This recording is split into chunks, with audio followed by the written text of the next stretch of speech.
House Republicans narrowly passed the massive tax and spending cuts package Thursday morning, marking a big win for President Donald Trump and his so-called Big Beautiful Bill. The bill is passed. This came after several days of chaos and intense negotiations, and there were some changes made. Prior to the vote, House Republicans unveiled a slate of changes to the bill in an effort to win over holdouts in the party. Those changes included implementing new work requirements for Medicaid earlier and phasing out Biden-era energy tax credits sooner than originally planned, among other provisions. Now, all eyes turn to the Senate. Here's House Speaker Mike Johnson's message to Republicans in that chamber. I encourage them to remember that we have a very delicate equilibrium that we reached on here. A lot of work went into this to find exactly the right balance. And you all saw how perilous that was over the last week as it developed. And I encourage our Senate colleagues to think of this as a one-team effort. This massive piece of legislation addresses several of Trump's campaign promises, such as extending his 2017 tax breaks and eliminating taxes at least until 2028 on tips and overtime pay. It also devotes billions to border security, allowing for a major crackdown on immigration.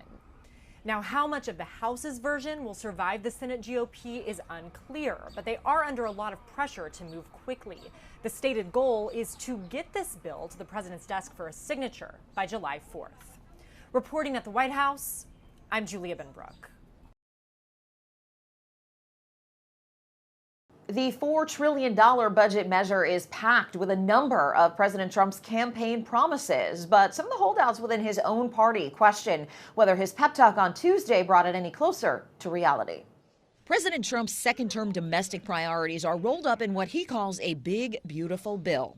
I think we're going to get everything we want, and I think we're going to have a great victory. But making a push on Capitol Hill Tuesday, Trump encountered a divided House GOP caucus. Republicans from key swing districts warning changes to health coverage and food assistance programs could leave them politically vulnerable. Some blue state Republicans holding out for a bigger federal deduction for state taxes, and fiscal conservatives argue the bill doesn't do enough for the federal deficit. The problem is it's being touted as a bill that corrects deficit spending, and it doesn't do that. It doesn't actually manage the deficit well. The bill seeks to make permanent nearly all of the individual income tax breaks signed into law by Trump during his first term in 2017. It would also temporarily eliminate federal taxes on tips and on overtime pay and boost the child tax credit through 2028. To offset tax cuts, the bill proposes a Medicaid overhaul that seeks to cut spending with new rules like work requirements for adults physically capable of working and more frequent eligibility checks for those using the program.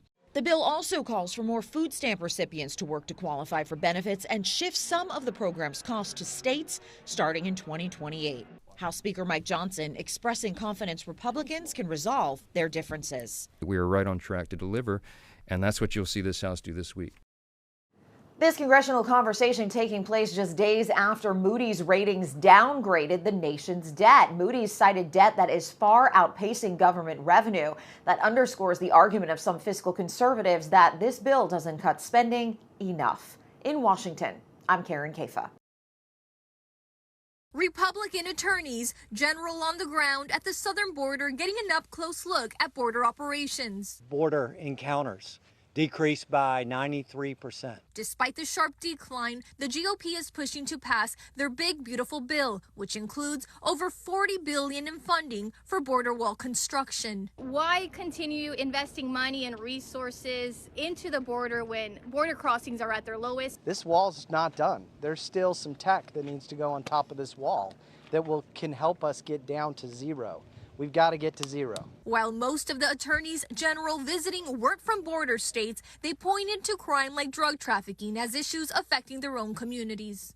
You know, Alabama's not a border state, but we're impacted by an insecure border. Kansas Attorney General Chris Kobach called for greater collaboration between local and federal agencies, highlighting that law enforcement agencies in 13 different states have now signed agreements with ICE. Probably the biggest force multiplier for ICE is state and local law enforcement through Section 287G agreements to coordinate and work with sheriff's deputies and others in helping ICE enforce in the interior of the country. It's collaboration that some Arizona law enforcement agencies would like to see more of.